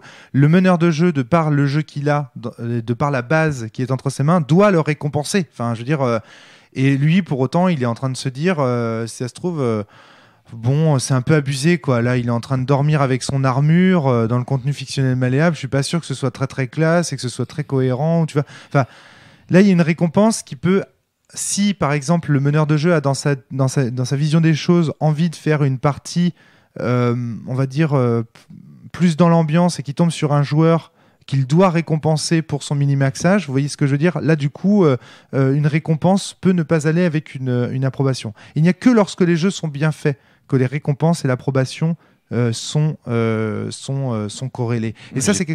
Je comprends pas du tout ton exemple, en fait. Alors, en gros, ce que j'ai l'impression que tu dis, c'est que si un jeu permet plusieurs comportements... Non. Si un jeu permet à un joueur d'être récompensé pour une action auquel les autres ne donnent pas l'approbation, alors le jeu est dysfonctionnel. Je répète. Mais en gros, c'est ce que je disais, c'est qu'en gros, si un jeu te permet de jouer à plusieurs choses à la fois, type Vampire, le mec qui joue un bourrin, le mec qui joue un enquêteur, le mec qui joue un séducteur, c'est ça? C'est ça. C'est une autre manière de le formuler. Mais c'est très important. C'est très important de comprendre que c'est très important de comprendre que dans le débat sur l'approbation et la récompense, si récompense et approbation sont toujours corrélés dans un jeu, on est quasiment sûr que le jeu va bien se passer. Enfin, ou en tout cas que le jeu a réuni toutes les conditions pour que la partie se passe bien. Tu parles bien d'approbation générale. Non, de joueurs... Parce qu'en fait, dans ce cas-là, où tu as deux persos bourrins, deux persos séducteurs, il y a un perso bourrin qui pourrait récompenser l'autre perso bourrin, dire « Ah ouais, c'est cool ce que t'as fait, tout, il a bien foutu sur la gueule », et les autres se font chier pendant ce temps-là. En fait, j'ai l'impression que si la proposition du jeu est exclusivement ludiste, finalement, ça reste tout à fait fonctionnel. C'est juste parce que les jeux sont pas 100% ludistes que le minimaxage pose problème, non? On pourrait imaginer un jeu ludiste où il y en a qui préfèrent justement le conflit stylé avec la prise de risque, d'autres qui préfèrent minimaxer, comme on a dit, avec une grosse armure et s'assurer qu'ils n'ont aucun risque. Et au contraire, c'est ça qui trouve ça cool. Et le jeu serait ludiste et en même temps... Non, mais c'est trop compliqué. Ouais, à mon avis, c'est trop compliqué parce qu'en plus, moi, j'ai l'impression que tu parles d'un jeu, une espèce de jeu idéal où non, mais c'est dans le même sens. Non, mais je voulais en fait distinguer la récompense de l'approbation. En fait, j'aimerais bien trouver. Le problème, c'est que même dans Prosopopée, il peut y avoir des choses dites qui vont plaire à un seul joueur que les autres vont trouver complètement quelconque. Et pourtant, ça mérite récompense. Mais en fait, ce qui m'ennuie, c'est que je trouve que dans ce podcast, on confond trop souvent la récompense avec l'approbation. C'est ça que. Et donc j'aimerais bien trouver un... Mais j'ai justement l'impression qu'avec la proposition de ludiste, l'approbation, on s'en tape en fait, que c'est juste la récompense qui est importante. Enfin, c'est aussi pour ça, je pense que moi je l'avais vraiment envisagé en termes de sim en fait. Genre putain, fais chier, il gagne 1 point quoi. Dans un jeu ludiste, l'approbation elle passe différemment. Dans un jeu ludiste, l'approbation c'est le moment où les autres commencent à se méfier de ce que tu fais et ils vont faire gaffe à où est-ce que tu te places sur le plateau. Ah oui, il a préparé tel sort. Donc enfin, ça, le fait que les joueurs commencent à faire attention à ce que tu fais, c'est une récompense ludiste. Ouais. Enfin, c'est le fait que les joueurs te prennent au sérieux, c'est une approbation ludiste. Sérieux, ouais, d'accord. Et le fait qu'ils soient par exemple emballés par ton l'approbation, c'est pas toujours clap clap clap. Ouh. D'accord. Ouais, ok. Bon, passons la parole au mini Maxime. Tu es sûr que tu veux vérifier ça? En tout cas, c'est la réputation que tu as. Hein. On va aller faire un tour dehors.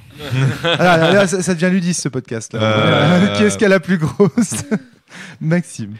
Merci. De rien. Du coup, qu'est-ce que je voulais dire? Ah oui, est-ce que du coup, alors je dis peut-être du caca, mais est-ce que l'approbation, c'est pas le phénomène sous-jacent qui se passe en permanence dès que quelqu'un fait une proposition. Mais si. Et la récompense, c'est ce qui se passe lorsqu'il y a un système qui l'encourage. Mais si, je crois que c'était clair depuis le début, en fait. Bah non, parce que tu viens de demander. Moi aussi, je le ressentais. Non, mais justement, tu venais de redemander, est-ce qu'on doit essayer de le séparer? Non, mais c'est bien. Non, parce que pour moi, c'était pas clair jusqu'à maintenant. Que la récompense, que ce que vous appelez la récompense, c'est la mécanique qui justement, c'est ce que j'appelais l'approbation structurelle tout à l'heure. Vous l'appelez la récompense finalement depuis tout à l'heure. Oui.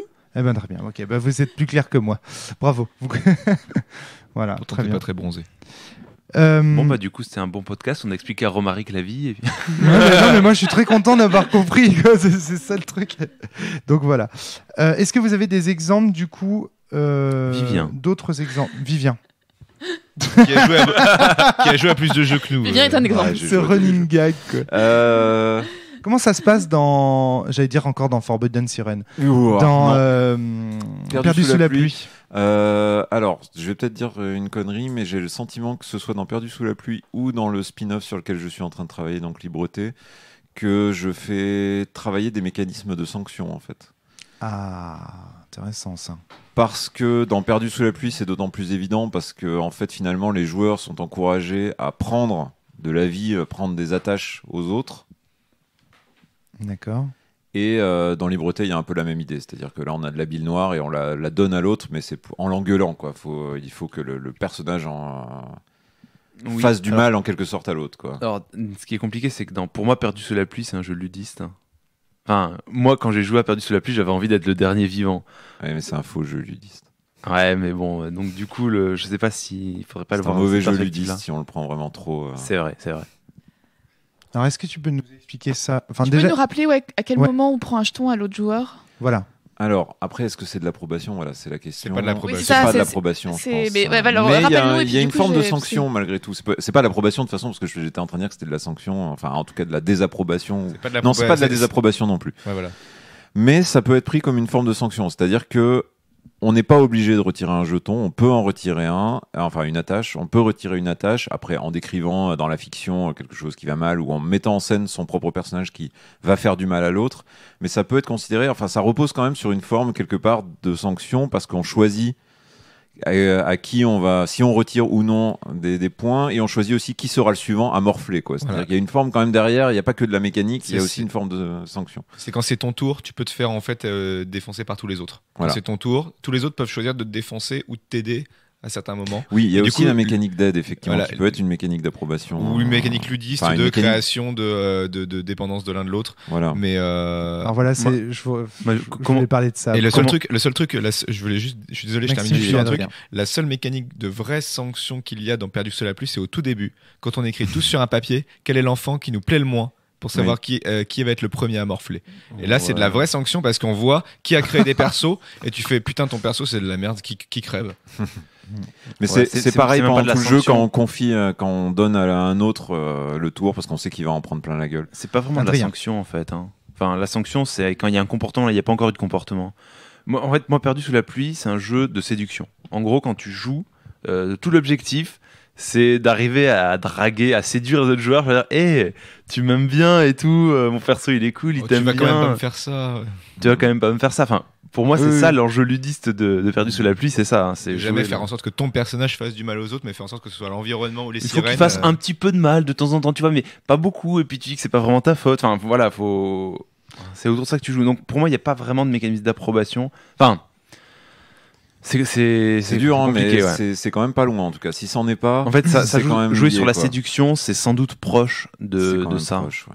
Alors justement, ça me permet de faire. C'est une excellente transition vers le dernier point que j'avais envie d'aborder, mais j'espère que vous avez d'autres choses et d'autres idées pour ce garage, parce qu'on n'a pas donné beaucoup d'exemples en fait. Je vous rappelle que le but du garage, c'est quand même de donner des exemples de mécanique.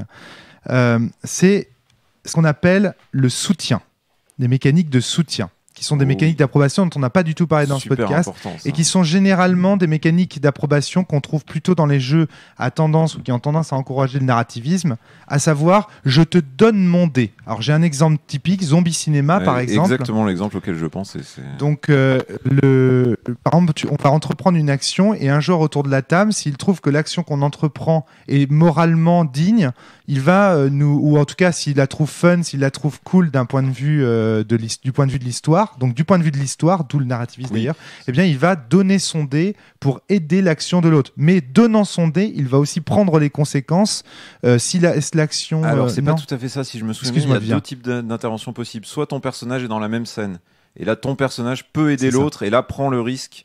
Alors, soit à la fois prends le risque de s'en prendre plein la gueule avec toi, ou prends le risque d'avancer avec toi, donc de gagner. Ouais. S'il n'est pas dans la scène, par contre, il peut mettre son dé à côté du tien et dire, en gros, je te soutiens, il n'y a pas de risque, pas de gain pour moi, mais c'est juste ta scène, elle est cool, j'ai envie que tu gagnes. Voilà, donc vous voyez, le ta scène, elle est cool, j'ai envie que tu gagnes. Vous voyez comme ce dé de soutien est une mécanique d'approbation, enfin est une manière de montrer mécaniquement son approbation, de récompenser un joueur parce que ses idées nous plaisent. Et ça, on le retrouve également dans... J'avais un autre exemple, mais je l'ai perdu. Sinon, dans tous les jeux qui ont une mécanique d'aide bien formulée. Dans Burning Wheel qu'on avait testé. Burning Wheel, on a vu qu'on pouvait donner un dé à l'autre pour l'aider. Ouais. Apocalypse World, il y a une action d'aide. Oui. Alors, qu'est-ce que tu dis Il dit Influenza. Dans Influenza, alors moi je suis pas très compétent pour Influenza. Dans l'agence, il y a une mécanique d'aide, mais je sais pas si elle rentre dans ce cadre-là, parce qu'en fait, tu perds ton tour pour aider, donc... D'accord. Ouais, et puis dans l'agence, on travaille tellement sur la même affaire que c'est pas que j'approuve et que j'aime ton action, c'est juste que j'ai envie qu'on gagne et pas qu'on s'en prenne. Tout ça pour dire que ce mécanique, le soutien, la manière, puis même le mot soutien implique que moralement, on juge que l'action en cours sur les frontières, est digne d'être soutenue. Sur les frontières que l'on testera prochainement, il y a des mécanismes comme ça d'aide qui sont hyper vislardes. Enfin, d'accord, on verra ça. Je vais pas nous spoiler, non ? Non.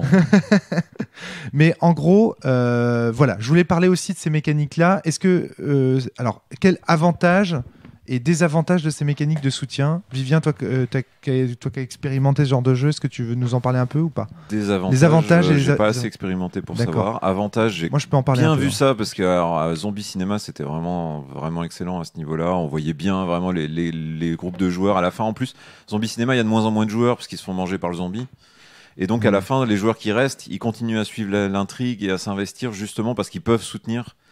Même en étant morts en fait, parce que c'est juste ils posent leurs dés et j'ai bien vu tous les joueurs commencer à me coller des dés de malus pour essayer de m'empêcher de réussir et c'était assez drôle quoi, parce que jouer un connard qui méritait de crever très bien. Alors justement c'est de ça dont je voulais parler, c'est que pour moi l'avantage du soutien en fait, le principal, alors je sais pas si on peut parler d'avantage, on devrait plutôt parler de propriété parce que dans certains jeux ce sera un défaut mais dans d'autres ce sera un avantage. Ah putain, mon micro déconne encore. C'est que ça va dresser les joueurs les uns contre les autres et ça va généralement créer des mécaniques. Parce que on soutient toujours un joueur contre un autre dans ces jeux-là. Donc du coup, ça va faire des mécaniques de groupe, des mécaniques de nous, on est plutôt ensemble sur cette situation, vous êtes plutôt contre nous sur cette situation. Donc ça va créer en fait des mécaniques d'opposition entre les personnages, des oppositions qui devront donc, puisqu'elles sont des oppositions, être justifiées, justifications qui seront forcément d'un point de vue de la morale, et donc ça encourage encore une fois à se justifier sur son action, à aller chercher dans ses valeurs, dans ses fondements, dans sa moralité des raisons de soutenir et des raisons d'entreprendre cette action et de soutenir contre les autres. Et vous voyez où ça va ? On va vers un débat de valeurs et d'idées et de symboles entre les différents joueurs autour de la table. Ça, c'est des mécaniques d'approbation qui sont assez intéressants, je trouve, notamment pour le narrativisme, mais pas pour des jeux qui encourageraient le narrativisme, mais pas uniquement. Hein, ça peut être utilisé aussi de façon ludiste, par exemple si tous les joueurs jouent les uns contre les autres. Et donc du coup là à ce moment-là le soutien à quelqu'un peut être un soutien d'intérêt. On a eu le cas dans Burning Wheel, lorsqu'on a testé Burning Wheel, j'ai donné l'un de mes dés, j'ai soutenu un joueur parce que j'y avais intérêt, un intérêt stratégique. Je vais évoquer une des règles de 22 Triomphes qui risque de rester jusqu'au bout. C'est qu'en fait, donc dans 22 Triomphes, les joueurs sont en compétition, les uns contre les autres. À la fin d'une campagne de 22 Triomphes, il y a un seul vainqueur. Et donc, après, il y a des règles pour que ça tienne plus ou moins jusqu'au bout en tant que groupe, mais que ça clash à la fin. En tout cas, tout au long de la partie, il y a un score de confiance que chaque personnage a avec chaque autre personnage. Donc par exemple, si mon personnage va aider celui de Romaric, notre confiance va augmenter de 1 mutuellement.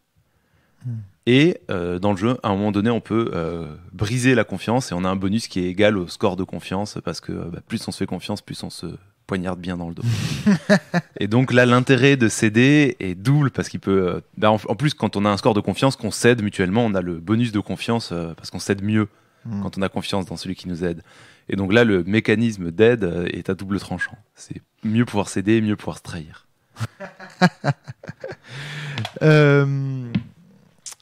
Un dernier truc, est-ce que dans Blistage il y a des mécaniques? Alors je crois, parce que moi j'ai pas joué à Blistage personnellement. Oui. Et j'aimerais bien savoir parce que je crois qu'elles sont particulières aussi. Alors dans Blistage, le mécanisme d'aide entre guillemets, s'il y en a un, il intervient pendant les scènes de relations. Donc en gros, Blistage, on alterne des scènes de combat où on va endommager nos relations avec les autres adolescents du groupe. Ouais. Et ensuite des scènes de relations où au contraire on va venir les réparer, les renforcer, etc. Et donc dans les scènes de relations, il y a des situations où on va... Donc chaque pilote, donc chaque personnage qui est au centre de l'histoire, on va dire, a le droit à une scène qu'il choisit. C'est-à-dire par exemple, moi j'ai envie de passer un moment avec telle personne. Le MJ peut en faire tant qu'il veut. Mais du coup, les joueurs ayant le choix de leur scène, en général, ils ont intérêt à essayer soit de défendre leur bout de gras, c'est-à-dire par exemple, il y a tel personnage avec qui ils ont une très bonne relation, qui est super fragile, donc ils vont essayer de la réparer. Et dans les situations où ils n'en ont pas, va se poser la question de est-ce que je vais pas essayer d'aller aider une autre relation. D'accord. Alors là, on arrive... C'est pas possible clairement dans les règles, mais... Et puis surtout, tu as forcément détruit des relations pendant le combat, donc tu as forcément quelque chose à faire. Non, pas systématiquement. Puis en fait, il faut aussi voir que dans les combats, il n'y a pas toujours tous les pilotes qui sont impliqués. Ah oui, c'est vrai. Donc, Alors, là où je veux en venir, c'est que je pense aussi qu'il existe des mécanismes d'approbation, des récompenses, qui peuvent se matérialiser. Et là, ça devient très très flou et ça devient très complexe. Et là, je pense qu'on ne va pas pouvoir... Enfin, des podcasts et des podcasts pour en parler, via la fiction. C'est-à-dire qu'en fait, via le contenu fictionnel malléable, des joueurs vont aussi pouvoir donner leur approbation. Je donne un exemple tout bête. Par exemple, à un moment donné, Vivien, dans Les Errants d'Ukyo, en tant que joueur, il fait une action avec son personnage qui, moi, me plaît. C'est-à-dire, avec ton personnage, pardon, je n'ai pas été très clair. Avec ton personnage, tu fais une action et moi, en tant que joueur, cette action, elle me plaît énormément. Et bien, du coup, je vais prendre le contrôle de mon personnage en tant que joueur. Et par exemple, je vais embrasser le personnage de Vivien. Mon personnage va embrasser le personnage de Vivien. Ça, quelque part, c'est à l'intérieur du contenu fictionnel malléable. C'est une récompense. Je veux dire, le moment où mon personnage décide d'embrasser le samouraï de Vivien pour le récompenser de ce qu'il a fait, le joueur et le personnage, à ce moment-là, vous voyez, le joueur récompense et donne son approbation à l'action d'un autre joueur en faisant dans la fiction quelque chose qui récompense son personnage. Est-ce que vous voyez? Enfin, un bisou de Romaric, je sais pas si c'est une très belle récompense, mais... C'est le perso, donc ça va. Voilà, c'est ça. Mais est-ce que vous comprenez où je veux en venir? Au final, moi, c'est quelque chose que je trouve presque plus intéressant que du dé de soutien ou des choses comme ça. Et... Parce que tu ne jures que par les jeux. Oui, peut-être. Mais en fait, au-delà de ça, peut-être que ce qui est important là aussi, c'est que les autres mécanismes permettent de faire l'approbation quand, soit de façon RP, soit parce que ton personnage est pas là, tu peux pas aller embrasser le personnage de Vivien. Tu vois ce que je veux dire? Oui. Voilà, ça permet de pallier à l'impossibilité de le faire dans le contenu fictionnel. Tu pourrais envisager que que Romaric à ce moment-là prenne la parole en disant mon personnage mon personnage, le moment où il apprendra ce qu'a fait Vivien, sera super ému, etc. Ouais. Et ça, en fait, pour moi, c'est quelque chose dont on ne peut pas parler parce qu'en fait, tous les jeux, en fait, c'est un élément sur lequel, en tant que créateur de jeu, on n'a aucun contrôle.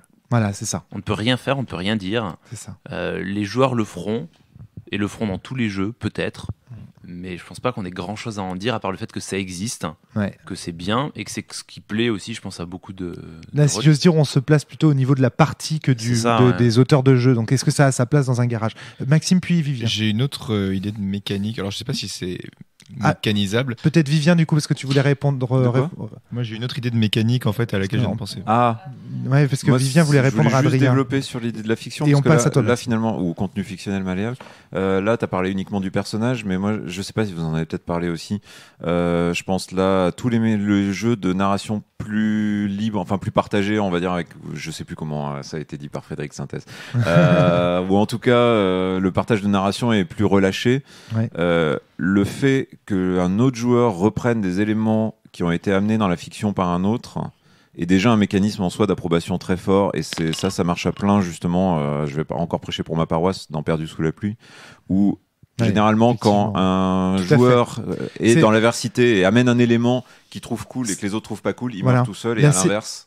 C'est la séduction dont parlait Adrien tout à l'heure. Comment est-ce qu'on séduit les autres dans Perdu sous la pluie? C'est en décrivant des choses. Non, pas tout à fait. Enfin, il y a deux séductions en fait. Il y a la séduction quand on est dans son personnage, c'est-à-dire est-ce que je vais rendre mon personnage aimable, on va dire, est-ce que les gens vont avoir envie de pas trop lui faire mal, et il y a la séduction en tant que MJ, on va dire, adversaire, où tu décris des choses absolument. Dans tous les cas, tu décris des choses. Non mais voilà. Dans un cas pour ton personnage, dans l'autre pour le monde. Ouais, mais il y a une double mécanique qui va pas forcément, tu vois, qui va pas dans le même sens forcément systématiquement. Voilà, donc c'est tout le principe de décrire une créature par exemple horrible et qui sera reprise par d'autres parce qu'ils l'auront trouvée cool et qu'ils ont envie d'en rajouter, quoi. Manu sur ce point, puis Maxime. Ouais, quand Adrien dit qu'on a, nous créateurs, aucune prise sur cette façon de récompenser, je suis pas tout à fait d'accord. Je pense que la couleur du jeu telle qu'on la présente doit pouvoir jouer là-dessus, que la façon dont on présente le groupe de PJ doit pouvoir jouer là-dessus. C'est valable pour des jeux Sims, que tu es en train de dire encore une fois. Okay, bah oui, bon, je me tais, je m'en vais. Le jeu de rôle n'est pas uniquement le simulationniste, enfin ne pas uniquement les jeux de rôle qui encouragent la simulation. Sinon tu mets une mécanique dans ton jeu, si un joueur dit un truc très cool, le personnage de Romaric lui fait un bisou. Ouais, voilà, c'est ça. Alors, je sais pas si ça sera très passionnant. Moi, j'imagine la règle suivante: si suite aux actions d'un personnage, un autre personnage le récompense dans la fiction, alors récompenser le joueur du jeu. Ça commence à devenir abracadabrantesque, parce qu'après tu peux te mettre à récompenser les joueurs qui récompensent des récompenses dans la fiction, qui récompensent des joueurs qui. Enfin voilà, là on peut faire des trucs sans fin. Alors, Maxime, je sais pas si c'est de la récompense ou de l'approbation, ce à quoi je pensais. Mais je pense, quand vous parliez de modifier la fiction en fonction d'approbation, ça peut arriver aussi quand tu as des joueurs qui font des hypothèses cool, ou toi tu as prévu genre une enquête et compagnie, tu as des joueurs qui font des hypothèses, et du coup, tiens, par approbation, tu peux t'amuser à modifier les événements tels que tu avais prévu qu'ils se passent, pour que finalement, bim, ça correspond à ce que vous avez dit. Et là, tu as généralement un joueur qui fait « Ah, j'avais trouvé !» Et je sais pas si c'est de la récompense ou de l'approbation, et est-ce qu'on peut mettre des règles comme ça dans un bouquin en disant si vos joueurs ont des hypothèses qui au final sont meilleures que les vôtres, en fait, gardez-les quoi. Cette règle existe dans un jeu. Il me semble l'avoir lu. Est-ce que, alors je dis peut-être des bêtises, mais dans Cthulhu Gumshoe, il n'y a pas un truc comme ça. Enfin, le système Gumshoe, c'est pas. Parce qu'en fait, ce que je sais, c'est que le système Gumshoe, non, mais alors il y a peut-être. Ce que je sais, c'est que dans la méthode d'enquête, enfin dans les scénars d'enquête, ce qui est recommandé, enfin ce qui est pour moi le seul truc que je dirais aux gens de faire, c'est que ne prévoyez pas où sont les indices, prévoyez quel type d'indice existe, et éventuellement prévoyez quelque part où ça vous semble logique vous, mais après si les personnages des joueurs vont le chercher ailleurs et que ça semble cohérent qu'ils trouvent l'indice, qu'ils le trouvent. Et donc ce que tu décris, ça correspond à ça en fait. Ça correspond à ne laissez pas les joueurs devoir explorer votre cerveau à vous, mais vous récompensez les joueurs qui font des choses cohérentes avec ce que vous attendez. Il faut qu'on ait un cerveau plastique, quoi, pas un truc rigide dans lequel ils doivent se diriger. On doit modifier nous-mêmes. On n'est pas dans un jeu vidéo en fait. Voilà, ouais, tout à fait.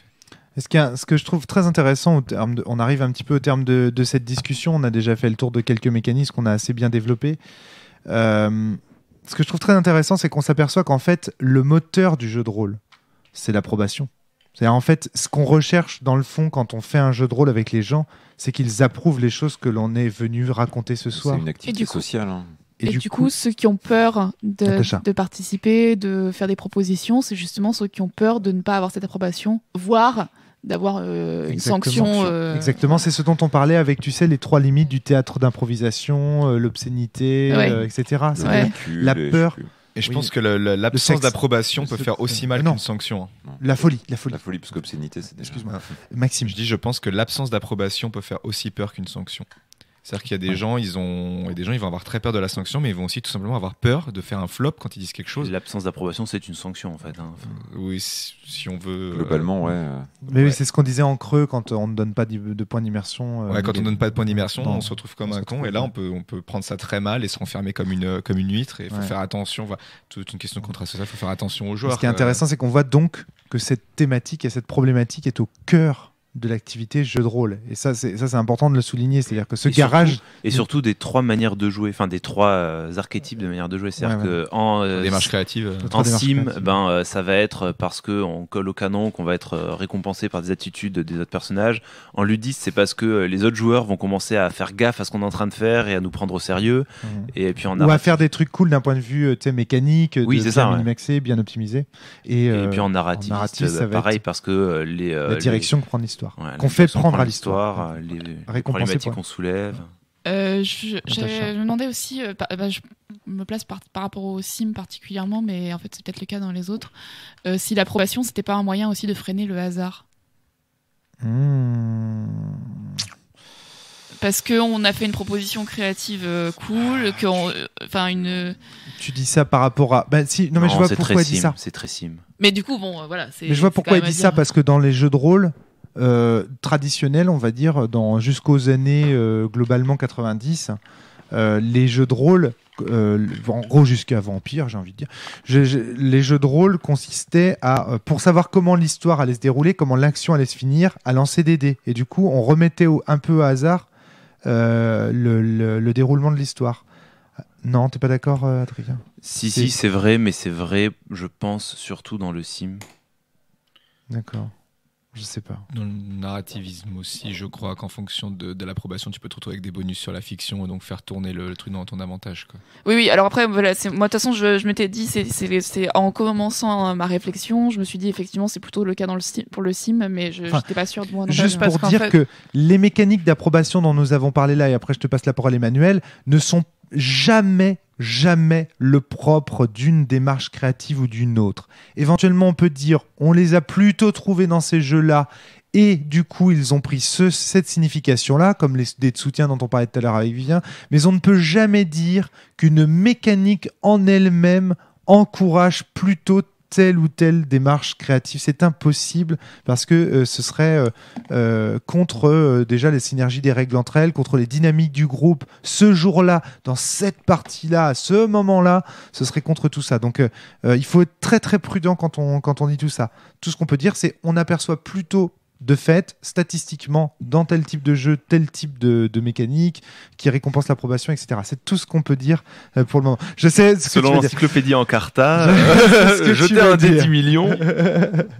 Emmanuel. Par rapport à ce que dit Natacha, moi je suis assez d'accord, mais en fait l'idée c'est que le hasard risque de sanctionner quelque chose que tout le monde avait envie de voir, avait envie d'approuver. C'est ça. Et c'est aussi pour ça que sur certains jeux tradis, on finit par sur une partie lancer seulement 1 ou 2 jets de dés parce que le reste se déroule tellement bien comme ça qu'on n'a pas envie de prendre ce risque. C'est ça. Ouais, mais ça, le fait on avait envie que ça se passe comme ça, donc il faut que ça se passe comme ça, c'est sim. Ouais, et du coup on respecte plus les règles du jeu dans l'histoire. Ouais, c'est ça. Attention, on veut pas se faire surprendre. Et puis attention, parce que même dans le sim, c'est pas pour ça qu'on n'a pas envie d'avoir un peu d'adversité. Bien sûr. Parce que là, ce que vous décrivez là, si à chaque fois qu'on est d'accord tous ensemble, ça avance dans un sens donné, autant écrire un roman à plusieurs. Là, on fait pas un jeu de rôle, on écrit un roman ensemble. Quoi.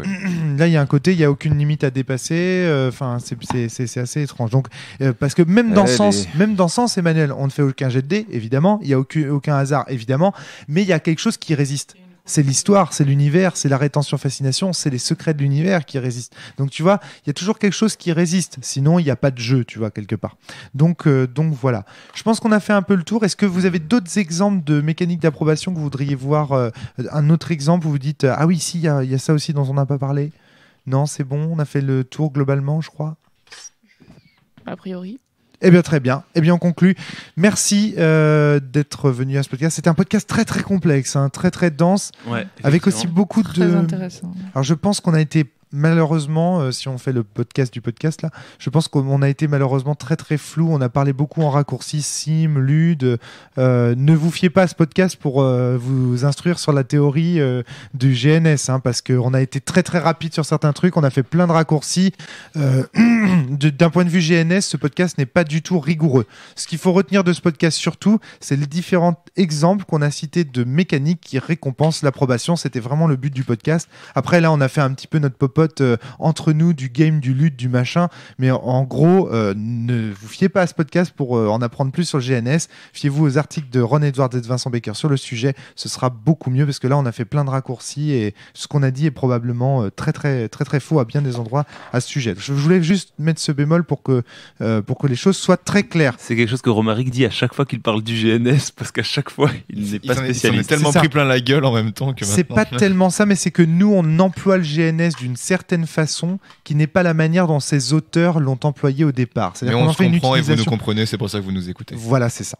Voilà, mais voilà, juste si vous voulez en savoir plus sur le GNS tel qu'il a été créé au départ, là vous en avez appris sur le GNS, de la manière dont le GNS est utilisé par la cellule peut-être, mais si vous voulez en savoir plus, je vous renvoie encore une fois aux articles initiaux, à savoir System Does Matter et GNS et théorie rôliste, et article de théorie rôliste par Ron Edwards, et c'est traduit par le PTGPTB par un individu qui s'appelle Christophe Buckley et un individu qui s'appelle JMS, je sais pas du tout qui est ce JMS, mais voilà, Jean-Marie, je sais pas qui c'est. Donc, voilà, merci à tous, merci à ceux qui sont venus donner des exemples à travers leurs jeux aussi, pris le risque de parfois dévoiler des secrets des jeux futurs. Oui.